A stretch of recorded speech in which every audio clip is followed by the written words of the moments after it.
World's biggest astrology community in Tamil. Online Astro TV, வாழ்வின் வெளிச்சம். Online astro டிவியை கண்டு மகிழுங்கள்.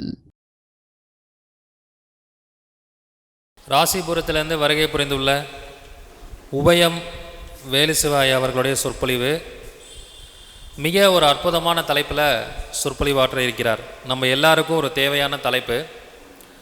இளம் வயதில் கோடீஸ்வரர் ஆகும் கிரக அமைப்புகள் என்ன? இப்போ எனக்கு ரொம்ப முக்கியமாக தேவையான தலைப்பு. இளம் வயதில் கோடீஸ்வரர் ஆகும் கிரக அமைப்புகள் என்ன அப்படிங்கிற விஷயத்தை பற்றி ஒரு அற்புதமான சொற்பொழிவு கொடுக்கிறார். உபயம் வேலுசிவாய் அவர்களை அன்புடன் அழைக்கின்றேன். தென்னாடுடைய சிவனை போற்றி, என் நாட்டவர்க்கு மெரிவா போற்றி. 5 கரத்தனை ஆணை முகத்தினை இந்தின் இளம்பெரு ஏற்றினை நந்தி மகன்தனை ஞான கொழுந்தினை புந்தியில் வைத்தடி போட்டுக்கின்றேனே. இந்த கருத்தரங்கமானது 49வது கருத்தரங்கம். அடுத்தது 50வது கருத்தரங்கம். ஒரு சீரும் சிறப்போடும் ஒரு மாபெரும் உன்னத நிலையை அடையக்கூடிய அமைப்பில் அடுத்த கருத்தரங்கம் இருக்கும் என்பதற்கு முதலில் என்னுடைய வாழ்த்துக்களை தெரிவித்துக் கொள்கிறேன். ஏன்னா இருக்கும்போது நடக்கணும், நடக்கும்போது உழைக்கணும், உழைக்கும்போது சிந்திக்கணும், சிந்திக்கும்போது அதை நல்ல முறையில் செயல்படுத்தணும். எண்ணிய செயல் ஈடேற வேண்டும், நல்ல செயலை எண்ண வேண்டும், திண்ணிய நெஞ்சம் வேண்டும், தெளிந்த அறிவு வேண்டும் என்று பாரதியார் பாடியுள்ளார். ஆக ஒரு செயலை செய்வதற்கு நெஞ்சம் திடமாக இருக்க வேண்டும், அந்த செயலுக்கு தெளிந்த அறிவு இருக்க வேண்டும். அப்படி இருந்தால் தான் ஒரு செயலை செய்ய முடியும். இன்றைக்கி இந்த கருத்தரங்கம் 49வது முடிந்து 50ஐ தொடங்க உள்ளது. அந்த நிலையில் இப்போ போயிட்டுருக்கு. அப்போ இந்த கருத்தரங்கம் நடத்துவதற்கு இந்த 49 மாத காலமும் அவர்களுடைய உழைப்பு மிக அளப்பரியது. அதற்கு நாம் முதல்ல ஒரு பாராட்ட தெரிஞ்சுக்க. அதே போல் இந்த கருத்தரங்கிற்கு என்னை பேச அழைத்து, அதுவும் தலைப்பை பார்த்திங்கன்னா இளமையான வயதில் கோடீஸ்வர யோகம் அப்படிங்கிறது தலைப்பு. அவருக்கு முதற்கண் என் நன்றியும் வணக்கத்தையும் தெரிவித்து கொண்டு, இந்த நிகழ்ச்சியை உலகெங்கும் பார்த்து கொண்டிருக்கும் ஆன்லைன் ஆஸ்ட்ரோ டிவி நேயர்களுக்கும், இங்கே அமர்ந்திருக்க உங்களுக்கும், இந்த சேனலின் உரிமையாளர் முத்துப்பாண்டி அவர்களுக்கும், அவருக்கு உறுதுணையாக இருக்கும் அபிராமி கதிர்வேல் அவர்களுக்கும், சங்க நிர்வாகிகள் அனைவருக்கும் எனது வாழ்த்துக்களையும் நன்றிகளையும் தெரிவித்துக் கொள்கின்றேன். ஒருவர் இளமையிலே கோடீஸ்வரர் அப்படிங்கிறது எல்லாத்துக்கும் அந்த அமைப்பு கிடைச்சிடாது. ஒன்று அவங்க தாத்தா அல்லது அவங்க அப்பா ஒரு நிறுவனமோ அல்லது ஒரு தொழிலையோ செய்து ஓரளவுக்கு முன்னேற்றத்தில் வைத்து, அதுக்கப்புறம் ஜாதகர் இளமையிலேயே அந்த தொழிலை கைப்பிடித்து அந்த வருமானத்தை எட்டினால் அந்த தொழிலும் நடல்படியாக நடக்கணும். அப்படி நடந்தால் தான் அந்த ஜாதகம் கோடீஸ்வர நிலைமை எட்டும். அப்போ கிட்டத்தட்ட ஒரு 3 தலைமுறை, 2 தலைமுறை நல்லா இருந்து 3வது தலைமுறை சில்வர் ஸ்பூன்னு சொல்லுவாங்கள்ல, அந்த மாதிரி அமைப்பை தான் இப்போ நம்ம பார்க்க போகிறோம். அப்போ வறுமை அப்படின்னா என்ன? இப்போ நம்ம கோடீஸ்வரனை பற்றி பார்க்குறோம். முதல்ல கோடீஸ்வரனுக்கு ஆப்போசிட்டு வறுமை. அப்போ இந்த வறுமை என்ன சொல்கிறாரு ஔவையார் மூதுரையில் என்ன சொல்கிறதா? இன்னாத இளமை வறுமை வாய்த்தக்கால் இன்னாத அளவும் இனியவாம். இன்னாத அளவும் இனியவாம் இன்னாத பூத்திங்கு பூத்த நல்மலரும் போல ஆளில்லா பெண் அழகே அப்படிங்கிறாங்க. அப்போ இளமையில் வறுமை கொடியது. அதே போல் வயசான காலத்திலும் பணம் இருந்து ஒன்றும் பிரயோஜனம் இல்லை. அந்த பணம் எப்படி இருக்குன்னு சொல்கிறாங்க? பூக்க தவறிய காலத்தில் பூக்காமல் பருவம் தவறி பூத்த பூவுக்கு சமமானது. அதே போல் ஒரு அழகான பெண்ணுக்கு ஆண் தொல்லை இல்லைனாலும் அந்த பெண்ணுக்கு இருக்கும் அழகுனால எந்த பிரயோஜனம் இல்லை. அப்போ ஒருவருக்கு இருந்தால் அதை அனுபவிக்கும் வயது வேணும். அது இருந்து அனுபவித்தால் தான் அந்த பணத்திற்கும் பெருமை, அவருக்கும் பெருமை. அப்படி நம்மளது ஔவையார் கூறியிருக்கிறாங்க. அதே போல் ஒருவர் பணத்தை அதிகமாக வச்சுருக்கணும்னா அவருக்கு என்ன வேணும்? அதை சம்பாதிக்கிற அறிவு வேணும்.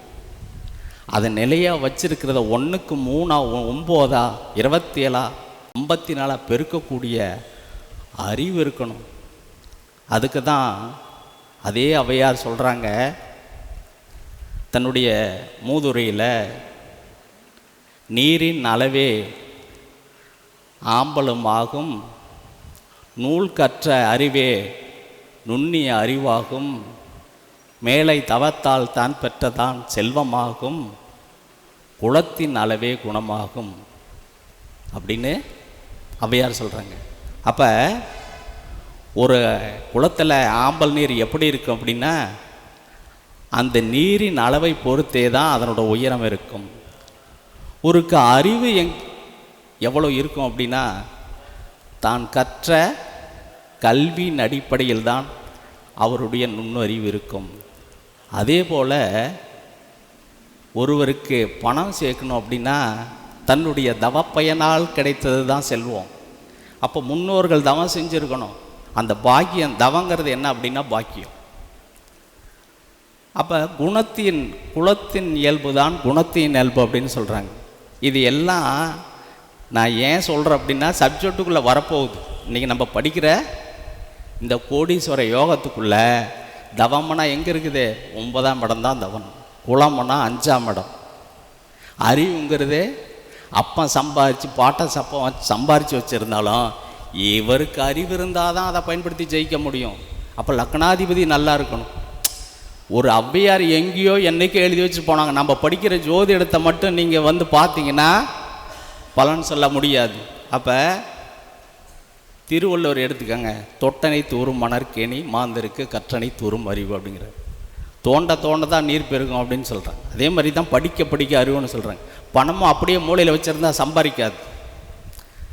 கிராமத்தில் ஒரு பழமொழி சொல்லுவாங்க, விதையும் வட்டியும் தூங்காது அப்படிம்பாங்க. நீங்கள் ஒரு விதையை மண்ணுக்குள்ளே போட்டு வச்சிட்டிங்கன்னா அந்த விதை தூங்காது, அப்படியே துளிர் விடுறது. வட்டிக்கு விட்டிங்கனாலும் அந்த வட்டியும் தூங்காது, 4 அது பெருகிக்கிட்டே இருக்கும். அப்போ அந்த பெருக்கக்கூடிய அறிவு, அந்த திடமான நெஞ்சம் இருந்தால் தான் பொருளாதாரத்தை முன்னேற்றத்தை தரும் அப்படிங்கிறத நம்ம தெரிஞ்சுக்கணும். இன்னொன்று, அந்த பணம் சம்பாதிக்கும் போது எப்படி இருக்கணும் அப்படின்னு பார்த்தீங்கன்னா தத்தம், இது திருமூலர் சொல்கிறாரு, தத்தம் சமய தகுதி நில்லாதாரை அத்தன் சிவன் ஆகம நூல் நெறி எத்தண்டமும் செய்யும் அண்மை இன்மைக்கோ மெய்த்தாண்டவம் காண்பது அவ்வேந்தன் கடனை. இது திருமூலர் கொள்கிறார். அதாவது தத்தம் சமய தகுதி நில்லாதவரை அப்படின்னா ஒழுக்கம் இல்லாதவரை, தன்னுடைய குலத்திற்கு தன்னுடைய குடும்பத்திற்கோ தகுதி இல்லாதவர், தகுதி நீங்கியவர். அப்போ அந்த மாதிரி உள்ளவங்களை சிவன் அவருடைய ஆன்மாவின் மூலம் தண்டனையை தருவார். ஆன்மா மூலயமா அவருக்கு தண்டனை தருவார். அதே சமயம் ஒரு வேந்தன் தப்பு செய்கிறவங்கள ஒரு உடன் மூலியமாக தண்டனை தருவது ஒரு அரசனின் கடன். அப்போ ஒழுக்கம் இல்லாமல் நீங்கள் பணம் சம்பாரிச்சிங்கனாலும் அந்த பணம் உங்களுக்கு நிலைக்காது. இப்போ இது ஒரு சின்ன ஒரு கதை மூலிமா ரொம்ப சுவாரஸ்யமாக இருக்கும். இதை கதை மூலிமா பார்ப்போம். ஒரு திருடன் அடிக்கடி பிப்பாக்கெட் அடிச்சுட்டு போலீஸ்கிட்ட மாட்டிக்கிறான். அது போலீஸ் நீதிபதிக்கிட்ட கூட்டிகிட்டு போகிறாங்க. இப்படியே ஒரு 2-3 தடவை நடந்திருக்கு. இதை கேட்ட நீதிபதி பார்த்துருக்கிறாரு, இவனுக்கு தண்டனை கொடுத்துக்கிட்டே இருக்கார். இப்போ ஒரு தடவை கேட்குறாரு, இப்படி நீ தொடர்ந்து தப்பு செஞ்சுக்கிறியோ, உனக்கு வெக்கமாக இல்லையா? நீ ஏன் இந்த தப்பை, நாங்களும் தண்டனை கொடுத்துக்கிட்டே இருக்கிறோம், நீ ஏன் திருத்த மாட்டேங்கிறன்னு கேட்குறாரு. அப்போ அந்த திருடன் என்ன சொல்கிறான் அப்படின்னா, நீங்கள் தான் சட்டத்தை திருத்தவே மாட்டேங்கிறீங்க, தண்டனை திருத்தவே மாட்டேங்கிறீங்க, அதுக்கு எனக்கு ஈஸியாக இருக்குது அப்படின்றான். நீங்கள் சட்டத்தை மாற்றுங்க அப்படின்னு சொல்கிறான். ஆனால் ஒரு சட்டத்தை மாற்றுற அமைப்பு நீதிபதிக்கு இல்லை. சட்டத்தை திருத்தவோ மாற்றவோ அவருக்கு அந்த அதிகாரம் இல்லை. ஆனால் அதை சில ஃபார்மாலிட்டிஸ் மூலிமா அதை மாற்றலாம். இவர் என்ன பண்ணுறாரு, அந்த முதல்ல இந்த கைதி எந்த சிறையில் இருக்காரோ அந்த கைதியினுடைய சிறை அதிகாரிகிட்ட போய், இவன் இந்த மாதிரி தொடர்ந்து தப்பு செஞ்சுக்கிட்டு இருக்கான், இவனுக்கு ஒரு மாற்றத்தை தரணும்னு நினைக்கிறேன் அப்படின்னு சொல்கிறாரு. அப்போ அந்த சிறைத்துறை அதிகாரி, சொல்லுங்கய்யா, நீங்கள் சொல்கிறத நான் கேட்டுக்கிறேன் அப்படின்னு சொல்கிறார். அப்போ இந்த நீதிபதி என்ன சொல்கிறார் அப்படின்னா, 10 திருடன் கூட இவனும் வைங்க, ஒரே ரூமில் இந்த பிப்பாக்கெட்டை அடிக்கிறவன், இவனை மாதிரியே பிப்பாக்கெட்டை அடிக்கிறவனை 9 பேர்த்த கூட இவனையே சேர்த்து ஒரே ரூமில் வைங்க. ஆனால் எல்லாத்துக்கும் சாப்பாடு கொடுங்க, இவனுக்கு மட்டும் சாப்பாடு கொடுக்காதீங்க. அன்றைக்கி வேலை செய்கிற காசை கையில் கொடுத்துருங்க. அன்றைக்கி ஒரு நாளைக்கு கூலி அவனுக்கு 200 ரூபா அப்படின்னா அந்த 200 ரூபாயை கொடுத்துருங்க. அந்த 200 ரூபாயில் காலை சாப்பாடு 25 ரூபா, மத்தியான சாப்பாடு 25 ரூபா, நைட்டு சாப்பாடு 50 ரூபா, இந்த மாதிரி அவனுக்கு ஒரு கணக்கு பிரித்து கொடுத்துட்டு மீதி அவன் கையில் இருக்கிற மாதிரி வச்சுக்காங்க. ஆனால் இந்த 9 பேர்த்துக்கு என்ன அப்படின்னா, அவன் பணத்தை வாங்கினதையும் சாப்பாட்டுக்கு போகிறதுக்குள்ளே அவன் பணத்தை பிப்பாக்கெட் அடிச்சிடணும். பணத்தை இந்த 9 பேரும் பிப்பாக்கெட் அடிக்கலாம், இவனுக்கு அது தண்டனை. அப்போ இந்த 9 பேரும் இவன் என்ன பண்ணுறான், முதல் நாள் அந்த 200 ரூபாயை பணத்தை வாங்கிட்டு சாப்பாடுறதுக்கு போகும்போது இவனுக்கு தெரியாமையே அந்த 9இல் ஒருவர் அந்த பணத்தை எடுத்துட்றார். அப்போ இவனுக்கு சாப்பாட்டு காசு இல்லை, அழுது புலம்புறான். ஒரு வேளை இருக்கலாம், 2 வேளை இருக்கலாம், ஒரு நாள் இருக்கலாம், மறுநாள் இருக்க முடியுமா? இருக்க முடியாது. அப்போ மறுநாளும் அவனுக்கு அதே மாதிரி அந்த பணத்தை திருடிடுறாங்க. அப்புறமா கெஞ்சி கூத்தாடி கொஞ்சோண்டு சாப்பாடு கிடைக்குது. இதே மாதிரி இவனுக்கு தண்டனை கொடுக்கப்படுது. அப்புறமா ஒரு நாள் இவனுக்கு விடுதலை ஆகிற டைம், இவன் ஒரு நாளும் 3 வேளை சாப்பாட்டை ஒழுங்காக சாப்பிட்டதே கிடையாது. அப்போ நீதிபதி இந்த எல்லாத்துக்கும் தண்டனை முடியக்கூடிய காலம், அப்படி வருகாலத்தில் இந்த 10 பேரையும் கூப்பிட்டு, இந்த சிறையில் இருந்த காலத்தில் உங்களுடைய அனுபவம் என்ன அப்படின்னு கேட்டாங்க. 10 பேரும் நீதிபதி காலில் நெடுங்கடா விழுந்து, ஒரு காலம் இனிமேல் அடுத்தவங்க பணத்தை திருட மாட்டேன் அப்படின்னு சொன்னான். ஏன்னா நீ சம்பாரிச்சுக்கிட்டு போன பணத்தை ஒருத்தர் திருடும்போது உன்னுடைய நிலைப்பாடு என்ன, அடுத்த வேலை சோத்துக்கே இல்லைல்ல. அப்போ அவன் சம்பாரிச்சிருக்க பணத்தை, அந்த பணத்தை எந்த சூழ்நிலைக்காக, தன்னுடைய குடும்பத்துக்காக என்ன சூழ்நிலைக்காக சம்பாரித்து கொண்டு போவாங்கிறத உன்னுடைய சிந்தனையிலேயே இல்லை. அத்தகைய தன்மையில் இருக்கிற நீ உணரணும் அப்படிங்கிறது தான். நீ மட்டும் இப்போ திருந்தலை, உன்னால் இன்னும் 9 பேரும் திருந்திருக்காங்க. அப்போ சட்டத்தை என்னால் மாற்ற முடியாது, ஆனால் அந்த கிடைக்கக்கூடிய சந்தர்ப்பத்தை நான் உனக்கு நல்லபடியாக மாற்றி கொடுத்துருக்கேன் அப்படின்னாரு. அப்போ பொருளாதாரங்கிறது எவ்வளவு முக்கியம், அதே சமயத்தில் அந்த பொருளாதாரத்தை காப்பாற்றுறது எவ்வளோ முக்கியம் அப்படிங்கிறத நம்ம பார்க்குறோம். அந்த அடிப்படையில் தான் இன்றைக்கி நம்ம இந்த கோடீஸ்வர யோகத்தை பார்க்க போகிறோம். எல்லாரும் உலகத்தில் கோடீஸ்வரராக இல்லை, ஆனால் யாரோ ஒருத்தர் கோடீஸ்வரராக இருக்கிறாங்க. அவர் மட்டும் எப்படி இருக்கிறார் அப்படின்னா, அந்த அமைப்பு அவங்களுக்கு பலமாக இருக்குது, அந்த கால சூழ்நிலை அவங்களுக்கு அந்த கிரக அமைப்பு ஒத்துழைப்பு தருது. எல்லாரும் ஒரு லாட்ரி டிக்கெட் அப்படின்னா எத்தனையோ லட்சங்கள் அந்த அச்சிடப்படுகிறது அந்த லாட்ரி சீட். ஆனால் யாருக்கோ ஒருத்தருக்கு தான் அது அதிர்ஷ்டங்கிற பேரில் உழைப்புது. ஆனால் கோடீஸ்வர யோகங்கிறது அதிர்ஷ்டத்தால் வருவதில்லை, அது அவங்களுடைய ஜாதக அமைப்பு படி வருவது அப்படிங்கிறது தான் நம்ம இப்போ பார்க்க போகிறோம்.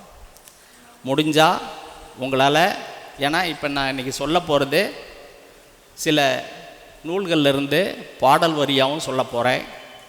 முடிஞ்ச அளவுக்கு உங்களால் கட்டம் போட்டு எழுதுறதா இருந்தால் அந்த ஜாதகத்தை எழுதிக்காங்க. கண்டிப்பாக எந்த ஜாதகத்துக்கு டேட் ஆஃப் பர்த் கிடையாது, ஒன்லி ராசி கட்டம், அதுக்கான பாடல், அதுக்கான விளக்கம் இதான் சொல்லப்படும். ஏன்னா இதில் பல தலைவர்களுடைய ஜாதகம் இருக்குது, அதனால் பேரை சொல்லியோ ஊரை சொல்லியோ அதெல்லாம் சொல்ல முடியாது. ஏன்னா பெரிய மனுஷங்க ஜாதகத்தை பெருசாக சொல்லிடக்கூடாது, அமைப்பு கட்டத்தை மட்டும் சொல்லி நம்ம விலகிட்டு போகணும். ஏன்னா அதில் கட்சிக்காரன் இருப்பான், இல்லைன்னா அது சார்ந்தவன் இருப்பான், நீ எப்படி அதை சொல்லலாம் இதை சொல்லலாம்னு கேள்வியில் ஆகும். அதனால் நமக்கு அது தேவையில்லாத வேலை. கட்டத்தை மட்டும் பார்த்து பலனை பார்த்துட்டு போகலாம், ஆள் யாருங்கிறது தேவையில்லை, நமக்கு டேட் ஆஃப் பர்த்தும் தேவையில்லை என்ற அடிப்படையில் இப்போ முதல்ல ஒரு சின்ன வயசுலேயே பிறக்கும்போதே ஒரு கோடீஸ்வரியான ஜாதகம், அந்த ஜாதகம் எப்படி இருக்குதுன்னு பார்த்துக்கலாம். முதல்ல முடிஞ்சால் உங்களால் ஒரு கட்டம் போட்டுக்காங்க, கட்டம் போட முடியல அப்படின்னாலும் பொறுமையாக சொல்கிறேன், பின்னாடி யூடியூப்பில் வரும்போது நிதானமாக நீங்கள் போட்டு தெளிவாக தெரிஞ்சுக்கலாம். நான் இதில் அதிகமான விதிகளை சொல்ல முடியாது, ஏன்னா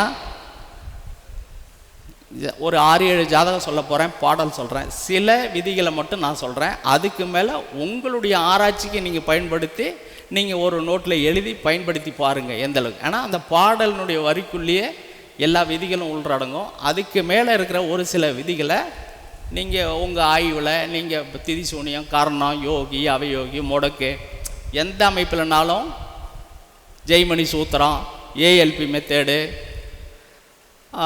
பராசரர், அது மாதிரி நாடி விதிமுறையில் நீங்கள் எந்த முறையில் வேணாலும் அந்த ஜாதகத்தை நீங்கள் அலசி பாருங்கள். அப்படிங்கிற அடிப்படையில் முதல்ல ஒரு பெண் ஜாதகம், ஏன்னா முதல்ல லட்சுமியை தான் எடுத்துக்கணும் இல்லையா, பெண் தான் எடுத்துக்கணும் முதல்ல. அதாவது ஒரு பணக்காரர் வீட்டில் அவர் ரொம்ப காலமாக பணக்காரராக இருந்தார். இப்போ அந்த பணக்காரராக இருந்தபோது அவருக்கு வயசாகி போச்சு.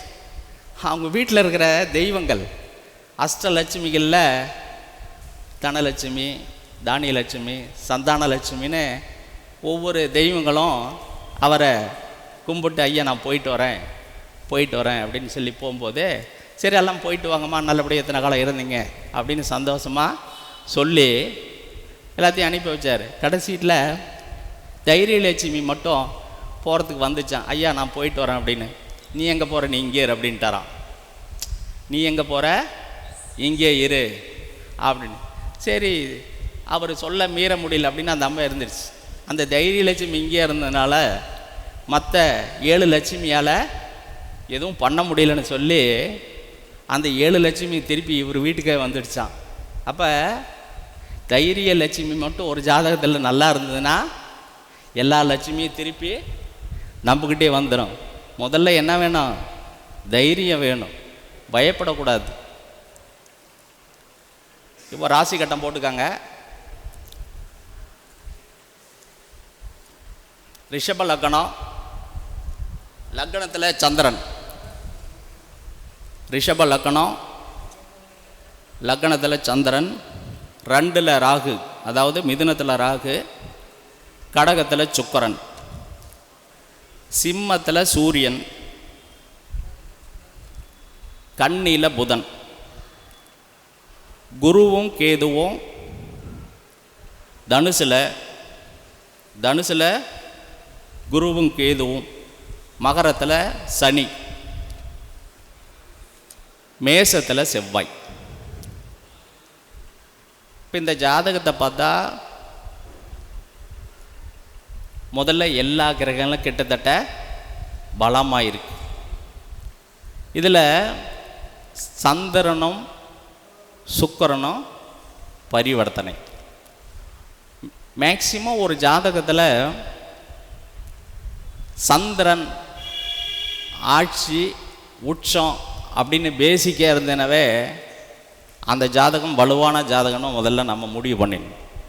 2வது பரிவர்த்தனை அப்படி இருந்துன்னு வச்சுக்காங்க, எந்த சூழ்நிலையிலையும் அவங்களுக்கு நடக்கிற மாதிரி இருக்கும், ஆனால் அந்த நிகழ்வு மாறி நடக்கும். ஒரே மாதிரி இவங்க நினைக்கிற மாதிரி நடக்காது. அப்படிங்கும்போது இவங்கள் எதிர்பார்த்ததுக்கு மேலாக நடக்கும் அப்படின்னு நம்ம சொல்லலாம். இந்த அரசியல்வாதிகளுக்கு பினாமியாக இருக்கக்கூடிய ஜாதகத்தில் அல்லது அரசியல்வாதி ஜாதகத்தில், மிகப்பெரிய தொழில் அமைப்பு உள்ள ஜாதகத்தில் நல்ல பரிவர்த்தனை யோகம் இருக்கும். முதல்ல அந்த பரிவர்த்தனை யோகத்தினால என்ன சிறப்பு அப்படின்னு பார்த்தீங்கன்னா, ஒரு கிரகம் அதில் 2 கிரகமே ஆட்சிங்கிற தன்மையில் வரும். இப்போ பார்த்தீங்கன்னா இந்த ராசி கட்டத்தில் பார்த்தீங்கன்னா சந்திரன் உச்சமாக வராரு, இங்கே வரும்போது சுக்கிரன் அங்கே லக்னத்துக்கு போகும்போது ஆட்சி ஆகிறாரு, சந்திரன் இங்கே ஆட்சி ஆகிறார். அப்போ ஒரு கிரகம் ஒரு 2 வீட்டில் 4 கிரகத்தினுடைய செயல்பாடு மாதிரி வெவ்வேறு தன்மையில் ஒரு அமைப்பு இருக்குது. அப்போ அந்த இடம் பலமாக இருக்கும். அப்போ 3ஆம் இடம் என்ன சொல்கிறோம் நம்ம, தைரியம், வீரியம், காரிய சித்தி, அக்ரிமெண்ட்டு இதெல்லாம் சொல்கிறோம் இல்லையா. அப்போ அந்த இடம் பலமாக இருக்குது அப்படின்னு அர்த்தம். அப்போ இந்த ஜாதகத்தில் லக்னாதிபதி பலமாக இருக்கிறாரு, 3ஆம் அதிபதியும் பலமாக இருக்கிறார். இது பரிவர்த்தனை யோகத்தில் ஒரு சிறப்பான பரிவர்த்தனை யோகம். அடுத்தது 2ஆம் இடத்துல ராகு. இப்போ 2ஆம் இடத்துல ராகு இருக்கிறதுனால எப்படி ஒரு ராகுவோ கேதுவோ முதல்ல ஒரு வீட்டில் இருந்தால் அந்த வீட்டினுடைய அதிபதியோ அல்லதற்கு அது சாரம் கொடுத்தவனோ ஆட்சி உச்ச மூலத்திரிகோணம் பட்டுச்சுன்னா அந்த ராகு கேதுகள் தோஷத்தை செய்வதற்கு பதிலாக யோகத்தை செய்துவிடும். அப்போ இந்த ஜாதகத்தில் பார்த்தீங்கன்னா ராகு மிதுனத்தில் உட்காந்துருக்கிறாரு. அந்த வீட்டுக்கு அதிபதி லக்னத்துக்கு 5ல் மூலத்திரிகோண அமைப்பில் ஆட்சி பெற்றிருக்கிறார்.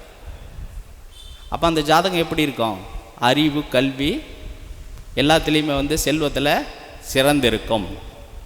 அடுத்தது பார்த்திங்கன்னா குருவும் கேதுவும் இணைந்திருப்பது. குருவும் கேதுவும் இணைந்திருப்பது ஒரு மிகப்பெரிய யோகம். இதில் என்ன அப்படின்னா, கேது போய் குருவை தொடுவது சிறப்பல்ல, குரு போய் கேதுவை தொடும்போது தான் அது யோகமாக மாறும். அப்போ இவங்களுக்கு 8ஆம் இடத்துல இருக்குது அப்படின்னு நீங்கள் நினச்சிங்கன்னா இந்த குரு கேது யோகம். ஏன்னா அந்த வீட்டு அதிபதி குரு நின்ற வீட்டு அதிபதி இங்கே ஆட்சியாகவும் மூலத்திரிகோணமாகவும் இருக்கிற அடிப்படையில் நல்ல பலனை வாரி வழங்குவதற்கு குருவும் கேதுவும் தயாராக இருக்கிறார்கள் அப்படின்னு பார்க்கணும்.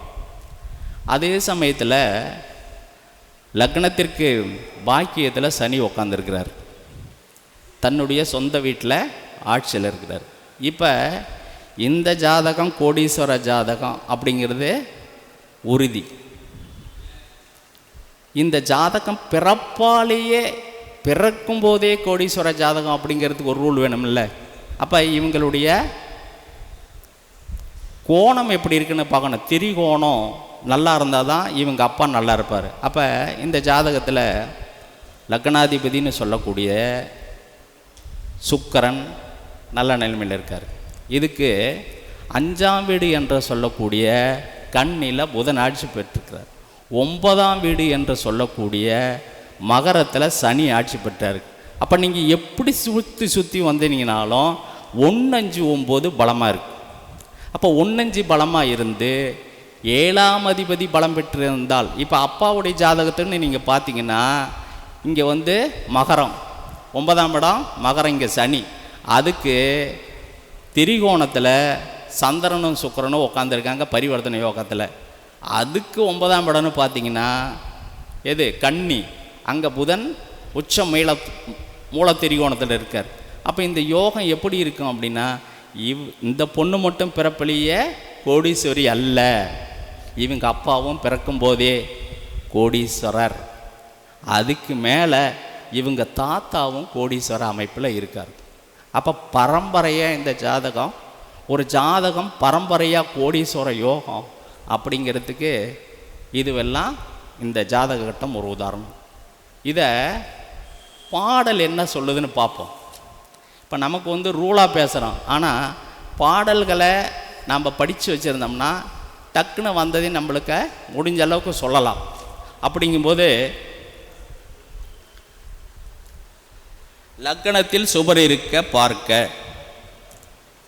இனிதுடனே சுகவானாய் வாழ்ந்திருப்பான். அப்போ லக்னத்தில் நல்ல கிரகங்கள் இருந்தாலோ அல்லது லக்னத்தை சுபர்கள் பார்த்தாலோ சுகவானாய் வாழ்ந்திருப்பான். நலமாய் 2ஆம் ராசிக்கதிபதி கேந்திர கோணம் ஆட்சி உச்சமாயிருந்து. அப்போ இந்த இடத்துல பாருங்கள், நலமாய் 2ஆம் ராசிக்கதிபதி அப்படின்னு சொல்லக்கூடிய புதன் இங்கே என்ன பண்ணியிருக்காரு, லக்னத்துக்கு 5ஆம் இடத்துல ஆட்சி உச்சம் மூல திருகோணம் 3 அந்தஸ்தை பெறார். அப்போ பலமுடனே மித்திரு சேர்க்கை பார்வை இருந்தால், அப்போ அந்த 5ஆம் அதிபதி பலமுடன் மித்திரு சேர்க்கை பார்வையில் இருந்தால் பல கலைகள் கற்றுணர்ந்து கீர்த்திமானாய் வாழ்ந்திருப்பான். கலக்கமில்லாமல் வர்த்தகமும் உத்தியோகமும் செய்து காலமெல்லாம் தனவானாய் வாழ்ந்திருப்பான். இது பாடல், 8 வரி பாடல், ரொம்ப அற்புதமான பாடல். மீண்டும் ஒரு தடவை சொல்கிறேன் பாருங்க. லக்கணத்தில் சுபர் இருக்க பார்க்க இனிதுடனே சுகவானாய் வாழ்ந்திருப்பான். நலமாய் 2ஆம் ராசிக்கதிபதி கேந்திர கோணம் ஆட்சி உச்சமாயிருந்து பலமுடன் மித்திரு சேர்க்கை பார்வையில் இருந்தால் பல கலை கற்றுணர்ந்து கீர்த்திமானாய் வாழ்ந்திருப்பான். கலக்கமில்லாமல் வர்த்தகமும் உத்தியோகமும் செய்து காலமெல்லாம் தனவானாய் வாழ்ந்திருப்பான். அப்போ இப்படி ஒரு ஜாதகம் பார்க்கும்போது அந்த ஜாதகம் நீ மட்டும் இல்லை, உங்கள் அப்பாவும் கோடீஸ்வரர் தான், உன் பிள்ளையும் நாளைக்கு கோடீஸ்வரர் அமைப்பு தான் இருக்கும். அப்போ அந்த செல்வம் வற்றாத செல்வமாக இருக்கும். அந்த குழந்தையினுடைய அமைப்பு ஒரு ஜாதகத்தில் இப்படி பார்க்கலாம். இப்போ கிரகங்கள் எந்த வலிமையில் இருக்குது அப்படிங்கிறத பார்த்து அந்த பரிவர்த்தனை யோகம் நல்லதா, பொதுவாக ராகு கேதுக்கள் நின்ற வீட்டு அதிபதி எந்த நிலைமையில் இருக்கான்னு முதல்ல பார்க்கும். அப்படிலாம் பார்த்து நீங்கள் பலன் சொன்னீங்கன்னா கண்டிப்பாக நல்ல பலனை தரும். ஏன்னா லக்னாதிபதி முதல்ல ஒருத்தருக்கு பணம் காசு இருக்கலாம், முதல்ல அதை பயன்படுத்துறதுக்கான அறிவோ நுட்பமோ தெளிவோ இருக்கணும். இப்போ லக்னாதிபதியும் லக்ன நீண்ட வீட்டு அதிபதியும் கெட்டு போயிட்டா அந்த ஜாதகரை அதை சரியாக பயன்படுத்த முடியாது, கையாள முடியாது. அதனால் அந்த பணம் இழப்பாக போகிறதுக்கு வாய்ப்பு அதிகம், நன்மை தராத கூட அமைப்பாக இருக்கும். சரி, இப்போ அடுத்து இன்னொரு ஜாதகம் பார்ப்போம். கும்ப லக்னம், கும்ப லக்னம் மீனத்தில் கேது, மேசத்தில் மாந்தி, ரிஷபத்தில் சந்திரன், மிதுனத்தில் குரு, கடகத்தில் செவ்வாய், சிம்மத்தில் சனி, கன்னியில் ராகு, துலாத்தில் சுக்கிரன், விருச்சகத்தில் சூரியன், தனுசில் புதன். இந்த ஜாதகத்தில் இந்த ஜாதகத்தில் எப்படி இருக்குது கிரக அமைப்பு? லக்கணத்திலிருந்து 11 வீடு வரைக்கும் லக்கணத்தை விட்டிங்கன்னா மீனத்திலிருந்து தனுசு வரைக்கும் கிரகங்கள் இருக்கு. அப்போ குருவினுடைய 2 வீட்டில் இருந்து சனியினுடைய 2 வீடுகளை தவிர, அப்படி தானே, சனியினுடைய 2 வீடுகளை தவிர மற்ற எல்லா வீட்லேயும் கிரகம் இருக்குது. அந்த அடிப்படையில் பார்த்துட்டு அதுக்கப்புறமா பார்த்தீங்கன்னா இதில் பரிவர்த்தனை யோகம்னு ஒரு யோகம் இருக்குது. இங்கேயும் எந்த கிரகம் பரிவர்த்தனை இருக்குது? உபயராசியில் இருக்கக்கூடிய குருவும் புதனும் பரிவர்த்தனை யோகம் இருக்குது. அந்த பரிவர்த்தனை யோகம் எப்பேற்பட்ட யோகம்? லக்னத்திற்கு 5ஆம் அதிபதியும் லக்னத்திற்கு 11ஆம் அதிபதியும் பரிவர்த்தனை யோகம். அந்த யோகத்தை, அந்த ஜாதகம் முதல்ல பார்த்த ஜாதகத்தோட இந்த ஜாதகம் பலமான ஜாதகம். ஏன்னா 11ம் 5ம் பரிவர்த்தனையும் அடையும் போது தான் என்ன எண்ணுகின்றாரோ, தான் என்ன ஆசைப்பட நினைக்கிறாரோ அத்தனையும் அனுபவிக்கக்கூடிய ஒரு யோகம், அத்தனையும் அனுபவிக்கக்கூடிய யோகம். அதே சமயத்தில் இங்கேயும் பாருங்கள், அந்த ஜாதகத்திலையும் பார்த்தோம் சந்திரன் உச்சம் பரிவர்த்தனை. இந்த ஜாதகத்தில் பார்த்தீங்கன்னா சந்திரன் உச்சம். அப்போ ஒரு ஜாதகத்தில் சந்திரன் உச்சமாக இருந்தால் அது எந்த சாரத்தில் இருக்கோ அந்த சார அதிபதியும் ஆட்சியோ உச்சமோ மூலத்திரிகோணமோ அடைஞ்சிட்டா நீங்கள் எழுதி கொடுத்தலாம், இந்த ஜாதகம் வாழ்நாளில் கோடிகளை சம்பாதிக்காமல் போகாது. ஏன்னா பிறக்கும்போதே எல்லாமே உள்ள பேக்கேஜ் தான், இங்கே டைரெக்ஷன் தான். அந்த பேக்கேஜ் அங்கேயே பண்ணும்போது என்ன பண்ணிடுறான்? தெளிவாக பண்ணி விட்றான். சந்திரன் உச்சமாக இருந்தால் தெளிவாக இருக்கான்னு அர்த்தம். பிளானிங் தெளிவாக இருக்கா அவங்ககிட்ட, இப்படித்தான் அப்படிங்கிற தெளிவு அவங்ககிட்ட இருக்கும். ரெண்டாவது வசீகர தன்மை, அதாவது சூரியனுடைய ஆற்றலை சந்திரன் உள்வாங்கி பூமிக்கு பிரதிபலிக்கிறது. So Chandran is a agent. ஒரு ஏஜென்ட் நல்லா இருந்தால் வாங்கிறதையும் நல்லா வாங்க முடியும், கொடுக்கறதையும் நல்லா வாங்க முடியும். அப்போ ஒரு ஏஜென்ட் சரியில்லைன்னா வாங்கிறதும் சரி இருக்காது, கொடுக்கறதும் சரியாக இருக்காது. அப்போ அந்த சந்திரன், அந்த ரிஷபத்தில் இருக்கிற சந்திரனுக்கு அவ்வளவு பவர் இருக்கு. அதே மாதிரி கிரகங்கள் பாருங்கள், கேந்திர கிரகங்கள் நல்ல திக்பலத்தில் இருக்கு. கேந்திர கிரகங்கள் திக்பலத்தில் இருக்கு. இந்த ஜாதகத்தில் எப்படி இருக்கு? சந்திரன் கேந்திரத்தில் இருக்காரா? அதே மாதிரி சனி 7 கேந்திரத்தில் இருக்காரா? 7ஆம் இடத்துல. சூரியன் 10ஆம் இடத்துல இருப்பார். அப்போ கேந்திர கிரகங்கள் வலுவாக இருக்குது. 5-11 பரிவர்த்தனையாக இருக்குது. சரி, இப்போ 2ஆம் இடத்துல கேது உட்காந்துருக்கிறாரு. இப்போ இந்த ராகு கேதையும் நம்ம பார்க்கணும். 2ஆம் இடத்துல கேது உட்காந்துருக்காரு, அதே சமயத்தில் 8ஆம் இடத்துல ராகு உட்காந்துருக்காரு. அப்போ இவருங்க வீடு கொடுத்தவங்க எப்படி இருக்காங்க? பரிவர்த்தனை இருக்காங்க. ஆட்சி குரு இங்கே வரும்போது எப்படி ஆட்சி மூலத்திரிகோணம், புதன் அங்கே போது ஆட்சியில் இருப்பார். இப்போ 2 அமைப்பிலையும் அந்த ஜாதகம் வலுவாக இருக்கு. இப்போ இந்த பொதுவாக சொல்கிறாங்கல்ல, மேடம் எருது நண்டு சுறா கண்ணி இந்த 5 இடத்திலும்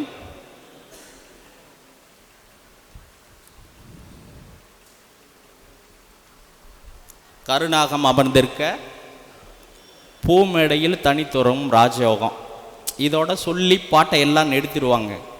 அப்படி சொல்லாமல் அந்த முழு பாடலும் நம்ம தெரிஞ்சுக்கணும். அப்படி அந்த ராகு இந்த 5 வீட்டில் ஏதாவது ஒரு வீட்டில் இருந்து அதுக்கு கேந்திரங்கள் இருந்துட்டா, அதில் கேந்திரங்களில் கிரகம் இருந்துட்டா சீமானாகும் ராஜயோகம் அப்படின்னு சொல்கிறான். இப்போ இந்த ஜாதகத்தில் பாருங்கள், கண்ணில் ராகு இருக்கிறார், 4ல் யார் இருக்கா?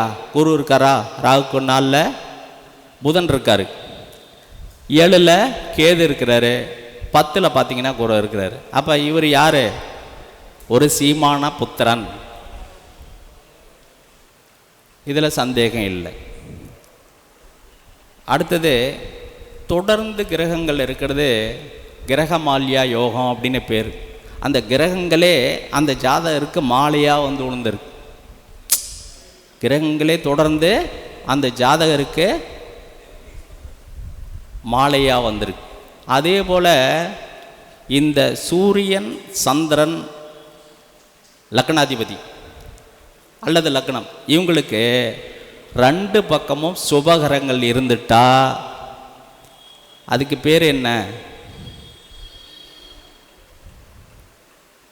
2 பக்கம், அதாவது வேசி யோகம், அனபயோகம், சுனபயோகம்லாம் கேள்விப்பட்டிருக்கீங்களா? இப்போ இது 2 யோகமும் 2 பக்கம் கிரகம் இருக்கு. என்ன யோகம் இதுக்கு பேர்?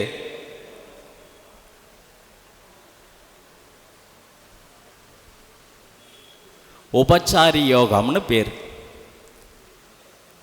இப்போ சூரியனுக்கு இந்தாண்ட பார்த்தீங்கன்னா புதன், இந்தாண்ட பார்த்தீங்கன்னா, அதாவது சூரியனுக்கு இந்தாண்ட பார்த்தீங்கன்னா புதன், இந்தாண்ட பார்த்தீங்கன்னா சுக்கிரன்.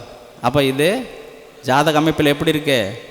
ரொம்ப பலமாக இருக்குது. சூரியன் பலமாக இருக்கான்.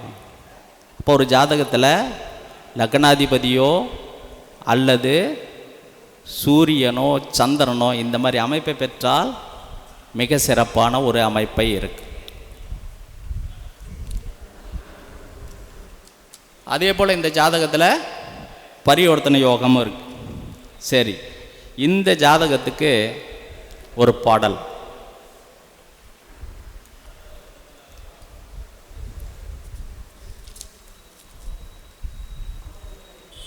ஆரப்பா இன்னமென்று அறைய கேளு, அப்பனே அம்புலிக்கு 6-7 சீரப்பா சுவர்கள் நிற்க, ஜென்மன் தானும் சீரப்பா மேதினில் நலமாய் வாழ்வான், பூரப்பா பேய் பூதம் வசியமாகும், பூதலத்தில் அரசனிடம் சேனை காப்பான், கூரப்பா குடிநாதன் கெட்டானால் குமரனுக்கு யோகம் குலைந்து போவே.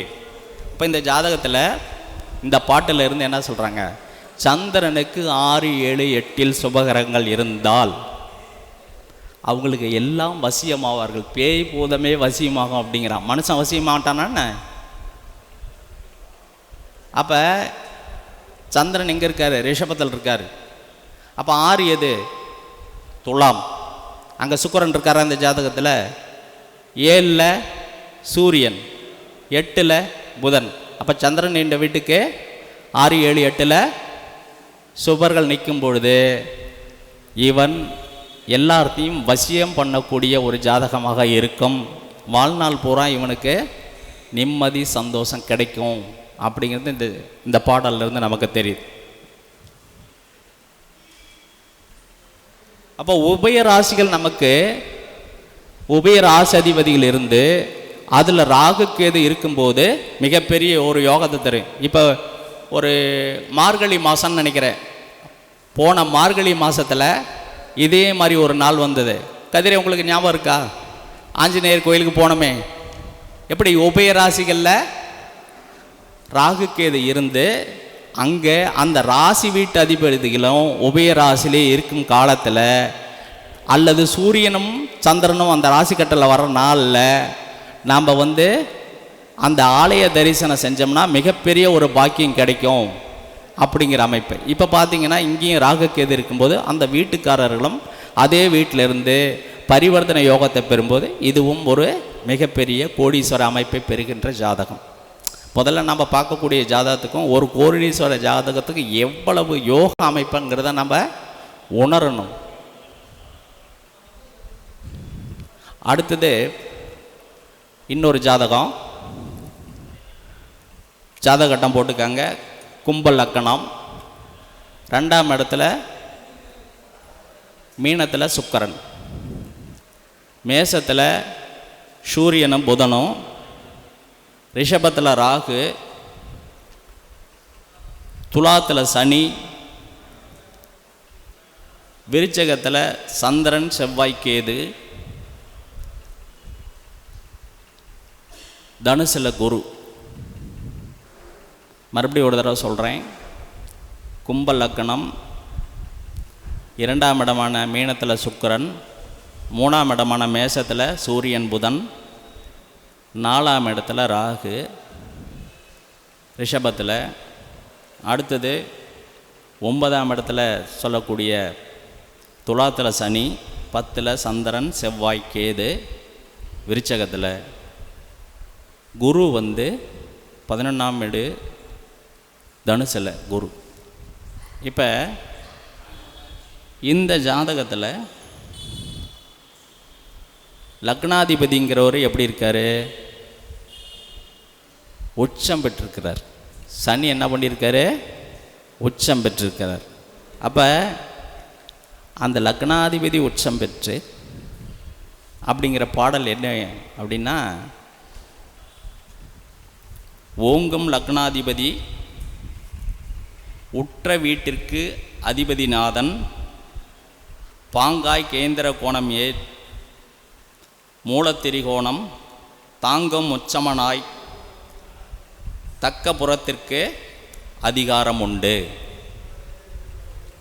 இந்த உச்சம் பெற்ற வீட்டதிபதி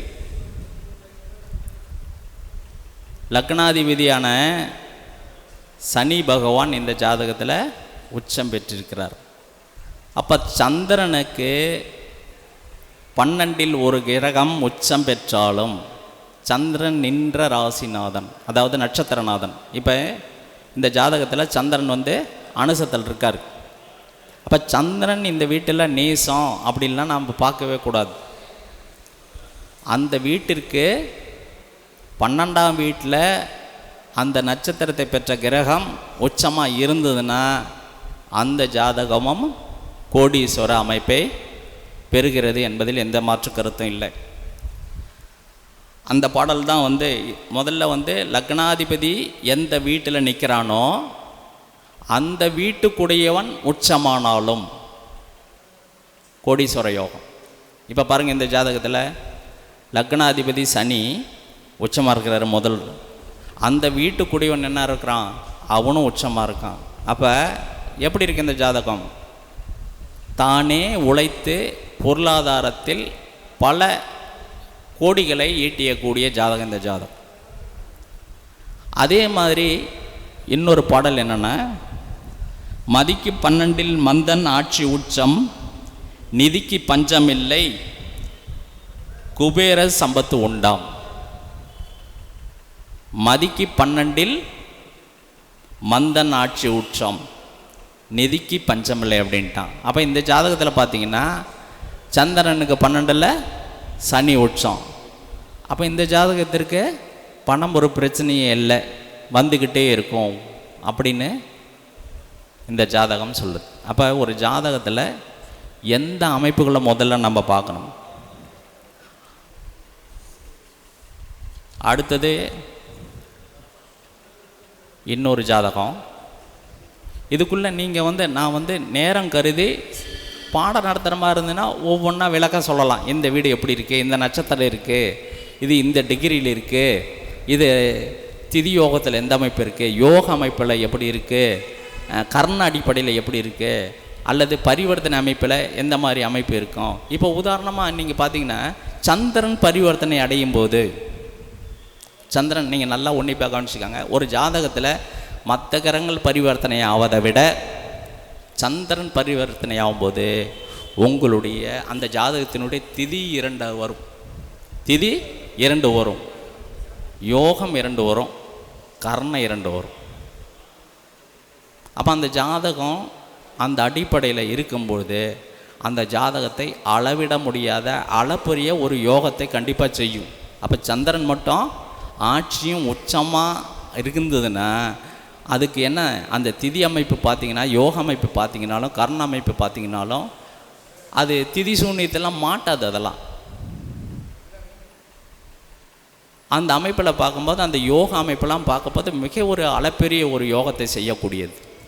அடுத்த ஒரு ஜாதகம் லக்னம், மீன லக்னம், லக்னத்தில் செவ்வாயும் புதனும், 2ஆம் இடம் சொல்லக்கூடிய மேசத்தில் சூரியன், அடுத்தது கடகத்தில் குரு, சிம்மத்தில் சனியும் ராகுவும், விருச்சிகத்தில் சந்திரன், கும்பத்தில் சுக்கிரன் கேது. மறுபடியும் ஒரு தடவை சொல்கிறேன். மீன லக்னம், லக்னத்தில் செவ்வாயும் புதனும், அடுத்தது மேஷத்தில் சூரியன், கடகத்தில் குரு, சிம்மத்தில் சூரியன் ராகு, விருச்சகத்தில் சந்திரன், கும்பத்தில் சுக்கிரன் கேது. இப்போ இந்த ஜாதக அமைப்பில் பார்த்தீங்கன்னா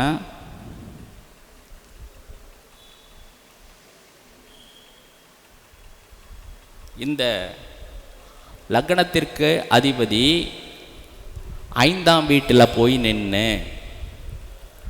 அந்த 5ஆம் வீட்டுக்கு அதிபன் 5க்கு 5ஆமான 9ஆம் வீட்டில் போய் உக்காந்துருக்கார். இந்த அமைப்புக்கான பாடல் என்ன அப்படின்னு பார்த்தீங்கன்னா,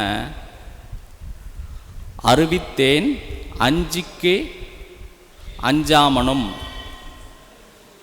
தெரிவித்தேன் திரவியமும் காடி உண்டு திடமான மனை கட்டி ஆளுவானாம் குருவித்தேன் ஆலயமும் பழுது பார்ப்பான் கொற்றவனே ரஜித பாத்திரமும் கொள்வான். இப்போ 5க்கு 5ஆம் இடம்னு சொல்லக்கூடிய 9ஆம் இடம் லக்கணாதிபதி போய் 5ஆம் இடத்துல உட்காந்து அந்த 5ஆம் இடப்பதிபதி 9ஆம் இடத்துல உட்காரும்போது 1-5-9 பலம் பெறுகிறது. இதில் பார்த்தீங்கன்னா குரு உச்சம் பெறார். அப்போ குரு அந்த சந்திரனை உச்ச சந்திரனை பார்க்கும்போது அந்த நீசத்தன்மை போய்விடும். குரு லக்கணத்தை பார்க்கும்போது புதனுக்கும் அந்த நீசத்தன்மை போய்விடும். அப்போ இந்த ஜாதகத்துக்கு என்ன சொல்கிறாங்க, 5க்கு 5ஆம் இடம் லக்னத்திற்கு 9ஆம் இடத்துல கிரகங்கள் அமைந்திருக்க போது நல்ல ஒரு திடமான மனை கட்டி ஆளுவானாம் அப்படின்னு சொல்கிறாங்க. மிகப்பெரிய ஒரு அரண்மனை போல் கட்டி வாழுவான். ரஜ பாத்திரம் அப்படின்னா வெள்ளி பாத்திரங்களை உணவுக்காக பயன்படுத்துவார். தன்னுடைய பயன்பாட்டுக்கு வெள்ளி பாத்திரங்களை ரஜ பாத்திரங்கள் ராஜ உபசரணங்கிற மாதிரி. இப்போ சாதாரண ஆளுங்களாம் சாப்பிட பண்ண முடியுமா? அப்போ அந்த அளவுக்கு அந்த ஜாதக அமைப்பு இருக்கிறது தான் நம்ம பார்க்குறோம். இன்னொன்று பார்த்தீங்கன்னா, லக்னத்திற்கு 6ஆம் அதிபதி சூரியன் உச்சம் பெற்றிருக்கிறாரு. சூரியன் உச்சம் பெறுவது 2ஆம் இடத்துல உச்சம் பெறுவது 6ஆம் அதிபதி 2ஆம் இடத்துல உச்சம் பெறும்போது மிகவும் ஒரு பலமான அமைப்பாக இருக்கும். அதே சமயத்தில் 5ல் குரு ஆட்சி பெற்று திரிகோண அமைப்பை பலுப்படுத்துகிறார். அப்போ இந்த ஜாதகர் லக்னத்தில் புதன் பலமிழந்து நின்றாலும் பூர்வ புண்ணியத்தால் இவருக்கு சொத்து சுகம் இல்லை என்றாலும் தன்னுடைய உழைப்பினால் அவர் செய்யக்கூடிய கரகங்கள் அதிர்ஷ்டவசமாக எல்லாமே நல்ல ஒரு அமைப்பை பெறும் அப்படின்னு இந்த ஜாதகமும் கோடீஸ்வர யோகத்தை சொல்லுது. இப்போ ஒரு 5-6 ஜாதகத்தை இந்த கோடீஸ்வர அமைப்பை பார்த்துருப்போம். இப்படி நீங்கள் இந்த ஜாதகங்கள் எல்லாம் நீங்கள் உங்களுடைய ஆய்வுக்கு இந்த பாடல்கள் வரிகளை நீங்கள் மனசில் வச்சு உங்களுடைய அறிவுக்கு திசைநாதன் புத்திநாதன் 1:1 6-8 இருக்கான்னு பாருங்கள். எந்த கிரகமும் கேந்திரங்களில் இருக்கிற கிரகமும் லக்னத்துக்கு மறையக்கூடாது. திசைநாதனும் புத்திநாதனும் ஒருவருக்கு ஒருவர் 6-8-12 வரக்கூடாதுங்கிற அமைப்பெல்லாம் நீங்கள் இதெல்லாம் சொல்லி தெரியணுங்கிறதில்ல. முதல்ல ஒரு ஜாதகம் எப்படி இருந்தால் அந்த ஜாதகம் நல்ல அமைப்பை பெறும். இப்போ ஒரு கிரகம் ராசியில் நேசமாக இருக்கலாம். உடனே அந்த ராசியில் நேசமாக இருக்குது அப்படின்னு அந்த ஜாதகத்துக்கு கெட்ட பலனை சொல்லிடக்கூடாது. அது அம்சத்தை போய் பார்க்கணும். அம்சத்தில் பார்த்ததுன்னா அந்த கிரகம் ஆட்சி உச்சமாக இருந்ததுன்னா கண்டிப்பாக அந்த ஜாதகத்துக்கு அந்த கிரகம் நல்ல பலனை செய்யும். இப்போ உதாரணமாக ஒரு கிரகம் சூரியன் உச்சமாக இருக்குது அப்படின்னு இங்கே ராசி கட்டத்தில் பார்த்தீங்கன்னா நவாம்ச கட்டத்தில் போய் நீங்கள் பார்த்தீங்கன்னா சூரியன் நேசமாக இருந்ததுன்னா கொஞ்சம் எச்சரிக்கையோடு இருங்க அப்படின்னு சொல்லணும். ஏன் நவாம்சம் பார்த்துக்கிறோம் அப்படின்னா அந்த கிரகம் தன்னுடைய பாவனையிலே நவபாவனையில் எந்த பாவத்தில் இருக்குதுன்னு பார்க்குறோம். ஆளுமை தன்மையில் எந்த அளவுக்கு பலமாக இருக்குதுன்னு பார்க்கணும். நீசமாகிடுச்சுன்னா உடனே அது எதுவும் செய்யாது அப்படின்னு சொல்லக்கூடாது. இப்போ 11ஆம் இடத்துல ஒரு நேசகரகம் இருந்ததுன்னா அவனுடைய அபிலாசைகள் வெளியில் சொல்ல முடியாது, அந்த மாதிரி இருக்கும். ஆனால் அவனும் அனுபவிப்பான். பணம் சம்பாதிக்கிறதுல எல்லாருமே நல்ல வழியிலையா பணம் சம்பாதிக்கிறாங்க. சிலர் வெளியில் சொல்ல முடியாத பணம், அதாவது இப்படி தான் தொழில் செஞ்சு ஈன தொழில் நீச தொழில்னு சொல்கிறாங்க இல்லையா, அந்த மாதிரி தொழிலை சம்பாரித்து அந்த மாதிரி தொழிலில் கூட பணம் சம்பாதிக்கிறாங்க. அதனால் அதில் ஒரு கிரகம் நீசமாக இருந்துன்னா கூட உங்களுக்கு பணம் வரும். ஆனால் அந்த பணத்தை நீங்கள் செய்கிற தொழிலை வெளியில் சொல்ல முடியாது, அது உங்களுக்கு அவமானமாக இருக்கலாம் அப்படின்னு சொல்லலாம். அப்போ 11ஆம் அதிபதி பாதகாதிபதி அப்படின்னு நாம் சொன்னோம்னா, அவர் பாதகமாக என்னென்னா நாம் கொடுத்த நம்ம சம்பாதிக்கிற முதல்ல நல்ல விதமாக நம்மளால் செலவு பண்ண முடியாது. பணம் நம்ம கைக்கு வரும், ஆனால் அந்த செலவினங்கள் தவறான வழிக்கு போகும். நம்ம எண்ணக்கூடிய செயல் நல்லதாக இருக்கலாம், ஆனால் அது போகும்போது முறை தவறி போகலாம், திசை மாறி போகலாம், ஏட்டிக்கு போட்டியாக நடக்கலாம். இப்படித்தான் நம்ம சொல்லணுமே தவிர நடக்காது முடியாது அப்படின்லாம் சொல்லவே கூடாது. ஒருத்தனுக்கு தப்பு, அதாவது தண்டனை கிடைக்கணும் அப்படின்னு இருந்ததுன்னா முதல்ல அப்போ தப்பு செய்யணும், அந்த தப்பு மற்றவங்களுக்கு தெரியணும், அதுக்கப்புறமா தான் அவனுக்கு தண்டனை கிடைக்கும். நல்லது ஒருத்தனுக்கு நடக்கணும்னா முதல்ல அவன் தொடர்ந்து அவனுக்கு நல்லதாகவே நடந்துக்கிட்டு இருக்கோம், அப்போனா தான் அவனுக்கு. இப்படி ஜாதகங்களை பார்ப்பதன் மூலிமா நமக்கு அந்த ஜாதகத்தின் முதல்ல எந்த ஒரு ஜாதகத்திலையுமே முதல்ல லக்னாதிபதி மறையக்கூடாது 6-8. அதை முதல்ல வச்சுக்கோங்க. அது நீசங்கமோ அஸ்தங்கமோ ஆனால் அதை அனுபவிக்கிறதுக்கான திறமை அவங்ககிட்ட இருக்காது, பயன்பாடு இருக்காது. அப்படி தான் நம்ம பார்க்கணும். இப்போ அப்பா கோடீஸ்வரனாக இருப்பார், பையன் ஊதாரி செலவாக பண்ணிக்கிட்டு இருப்பான். அப்போ அந்த லக்னாதிபதி அந்த ஜாதகத்தில் பலம் இல்லை, 5-9 பலமாக இருக்கலாம். 5-9 இந்த லக்னாதிபதி இணைஞ்சிருக்க வாய்ப்பு இருக்காது, 6-8-12 தொடர்பு இருக்கலாம். அல்லது வீடு கொடுத்தவனோ சாரம் கொடுத்தவனோ சரியான அமைப்பை பெறாது இருக்கலாம். அல்லது லக்னத்திற்கு 2 பக்கமும் பாவகிரகங்கள் இருக்கலாம். அல்லது அவனுடைய 7ஆம் அதிபதி பலவீனமாக இருக்கலாம். 7ஆம் அதிபதி தான் ஒருத்தனுடைய பேலன்ஸை பண்ணக்கூடியது. அவனுடைய 7ஆம் அதிபதி கெட்டு போச்சுன்னா அவனுடைய பேலன்ஸு தவறி போகும். இப்போ பாக்கியாதிபதி நல்லா இருந்தால் கூட 7, 3, 7, 11 சரியில்லைன்னா அவனுடைய டைரெக்ஷன் மாறி போயிடும்.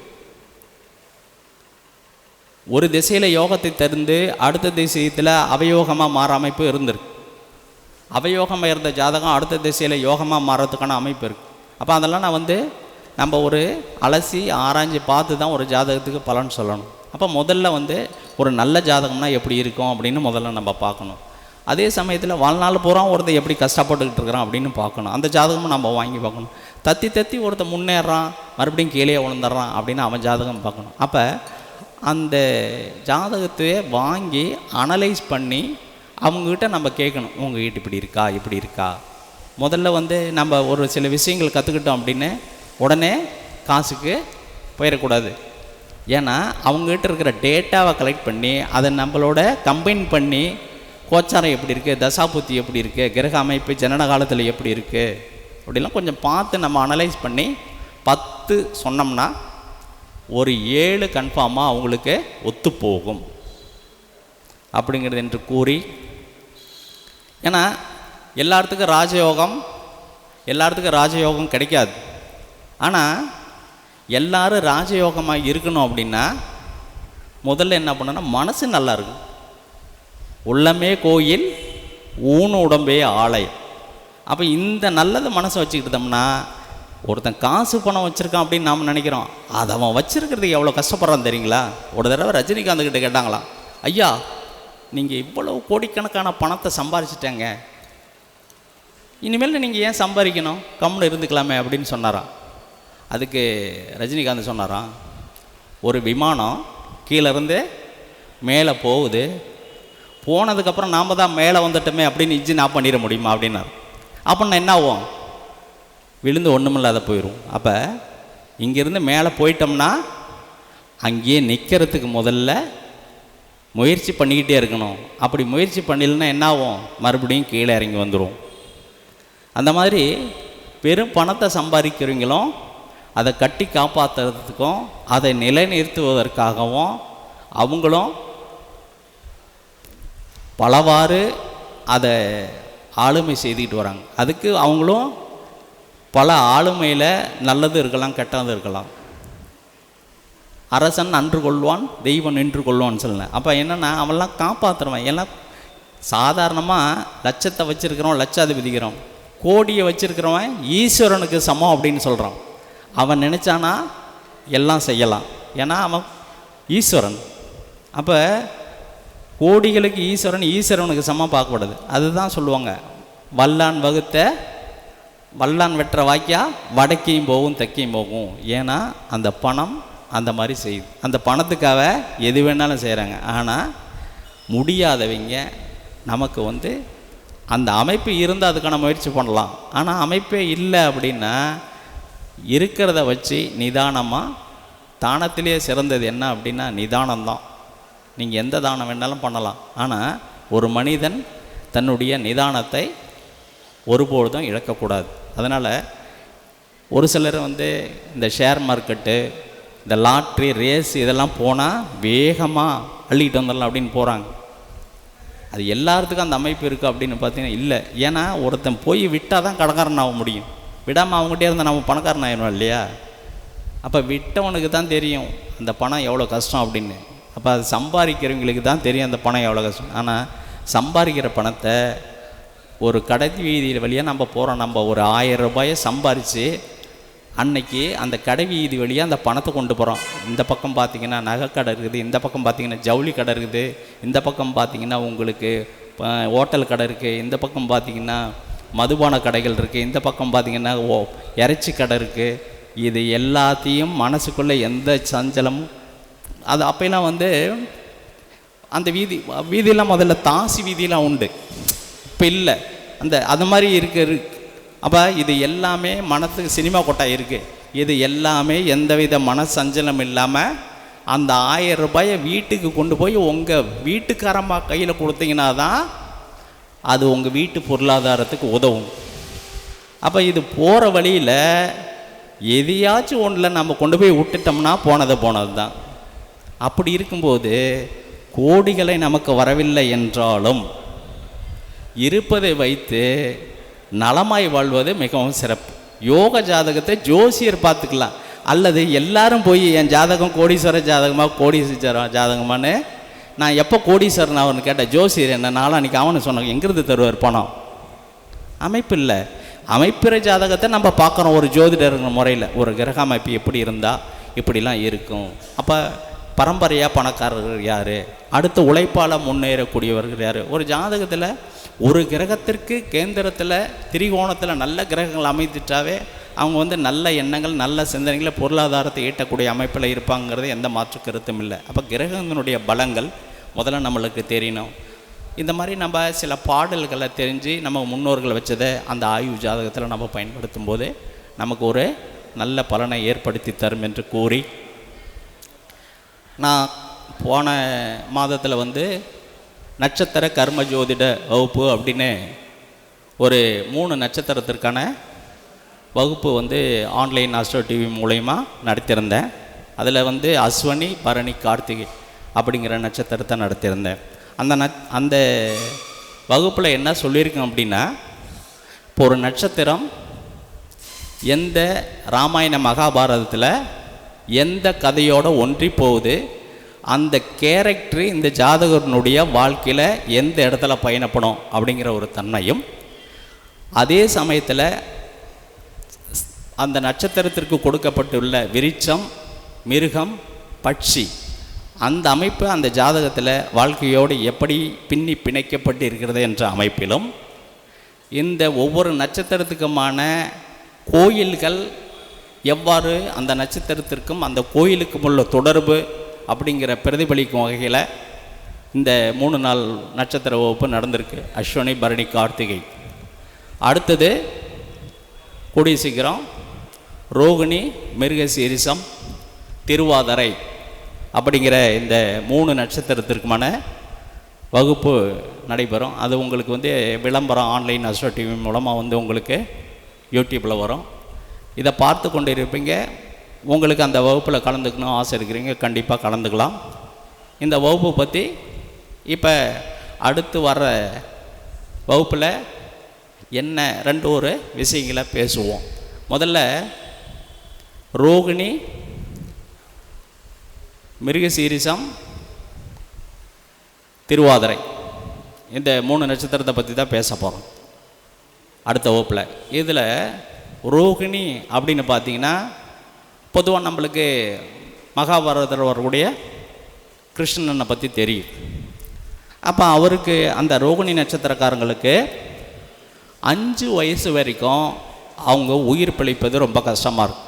5 வயசுக்கு மேலே தான் அந்த ஜாதகத்துக்கு உயிரினுடைய அந்த வாழ்நாள் அமைப்பு இருக்கும். பல கண்டங்களை அந்த 5 வயசுக்குள்ள ஜாதகம். அதே சமயத்தில் அது தன்னுடைய தாய் தந்தையருடைய வளராத ஒரு அமைப்பை ஏற்படுத்தும். பிறந்தது ஒரு இடமா இருக்கும், வளர்ந்தது வேறு இடமா இருக்கும். கண்டிப்பாக இந்த ரோகிணி நட்சத்திரத்தில் பிறக்கும்போது அவங்களுடைய கண்ணின் அமைப்பு, கருவிழி அமைப்பு மற்ற அமைப்பை விட மாறுபட்டிருக்கும். ரொம்ப வசீகரமாக அவங்களுக்கு கண் இருக்கும், அல்லது கண்ணுக்கும் பக்கத்தில் மச்சம் இருக்கும். அதப்போ கண்ணினுடைய அமைப்பு பார்த்திங்கன்னா ஒரு விதமான கண்ணின் அமைப்பு இருக்கும். இவங்களுக்கு தாய் மாமன் சுத்தமாக ஆகாது. ஏன்னா கிருஷ்ணனுடைய தாய் மாமன் யார்? கம்சன். அப்போ அந்த கம்சனுடைய மருமகன் தான் ஜலசந்தன். அவனை ஜராசந்தனை கிருஷ்ணர் கொன்றுவார். ஜராசன் துவாரகை மேலே 17 முறை படையெடுத்தான் அப்படின்னு சொல்கிறது. அப்போ இந்த துவாரகை எங்கே இருக்குதுன்னா குஜராத்துக்கு பக்கத்தில் இருக்கு. குஜராத்தில் இருக்கிற ஒரு கோயிலுக்கு கஜினி முகமது 17 முறை படையெடுத்தான் அப்படின்னு சொல்கிறோமா வரலாறு? அன்னைக்கு ஜராசந்தனே துவாரகையை 17 முறை போர் தொடுத்தான் அப்படிங்கிறது. கஜினி முகமதும் அந்த ஆலயத்துக்கு கொள்ளடிக்கிறதுக்காக வந்த ஆலயத்தை 17 முறை தான் கொள்ளடிச்சிருக்கான். அந்த கோயில் பேர் என்ன? சோமநாத ஆலயம். இப்போ சோமநாதர்னு யாருன்னு? சூரியன்.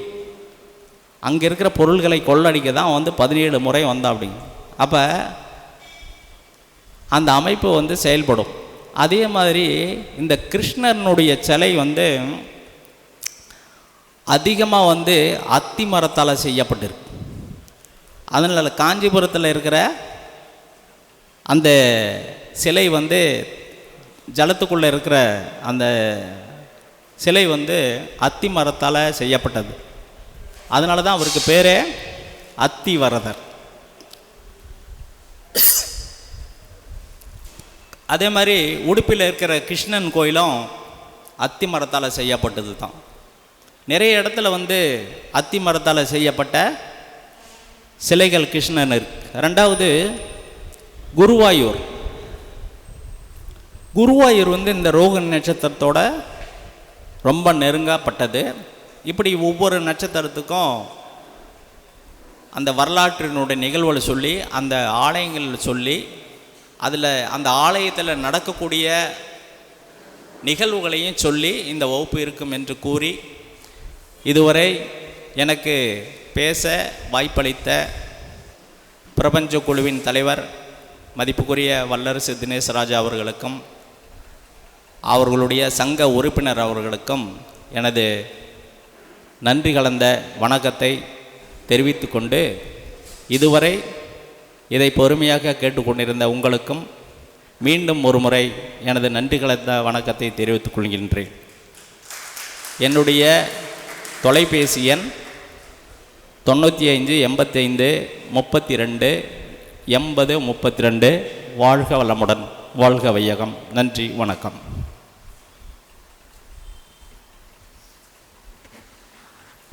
மிக சிறப்பான முறையில் இளம் வயதில் கோடீஸ்வர யாகம் ஆவதற்கு என்ன மாதிரியான கிரக அமைப்புகள் இருக்க வேண்டும் என்ற தலைப்பில் மிக சிறப்பான ஒரு சொற்பொழிவை கொடுத்துள்ளார் நம்முடைய உபயம் வேலுசிவாய் அவர்கள். ஐயா அவர்களுடைய சொற்பொழிவை பாராட்டி பொன்னாடை போற்றி கௌரவிக்குமாறு PRO அருண்ராமை அவர்களை அன்புடன் கேட்டுக்கொள்கிறேன்.